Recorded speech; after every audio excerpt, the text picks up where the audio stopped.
Hey guys, so this is for Guided Reading Group 2. If you were not in Guided Reading Group 2, make sure you go find your video. For those of you that are in Guided Reading Group 2, I want to go ahead and get started. Before I show you the book, I want to discuss a few things. First, I want you to think, have you ever been fishing, or have you ever been anywhere where you've seen fish? If you have, where has that been?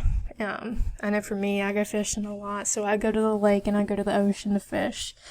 I've caught a bunch of different fish. I've caught bass, red drum, crappie, things like that. So think about that, and then I want you to think what you think fish eat. Again, it's going to be different for different fish, but I want you to think, what do you think they eat?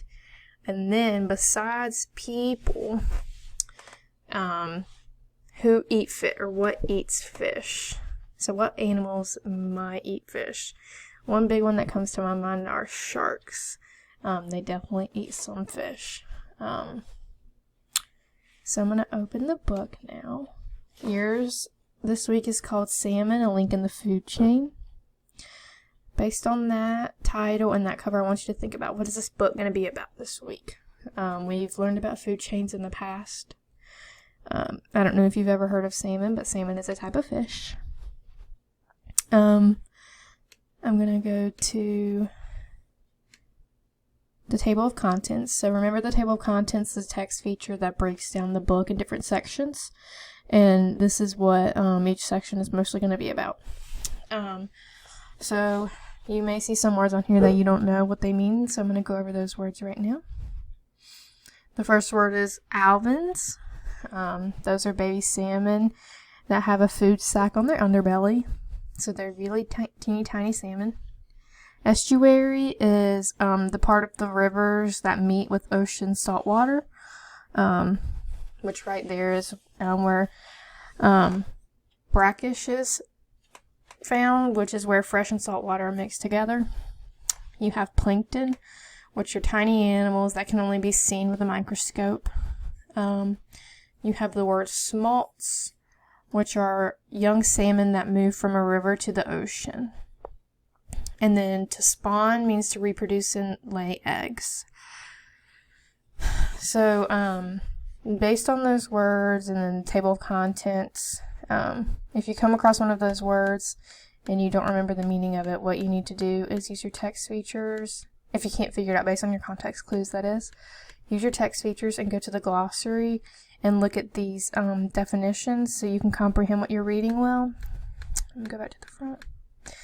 One thing I want you to focus on doing during this week's guided reading activities is, after each section, I want you to pause and take a minute and practice summarizing. Remember, summarizing means to put in your own words what something is mostly about.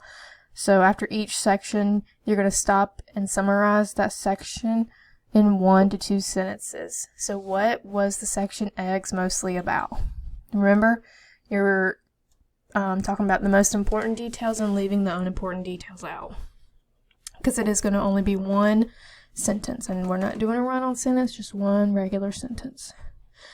After you finish this, you need to make sure that you do the quiz that goes along with it to check for your comprehension. Also remember that you need to record a page or two of you reading so I can hear you reading and give you feedback. Excuse me.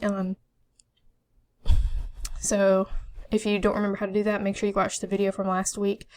There's going to be a button up top. Once you click that button, it's going to start recording. You'll stop it with another button, and then there's going to be an arrow button where it'll send it straight to me. Other than that, make sure you just comprehend well and then take the quiz after. And if you need any help, make sure you just shoot me a message on Google Classroom or Class Dojo.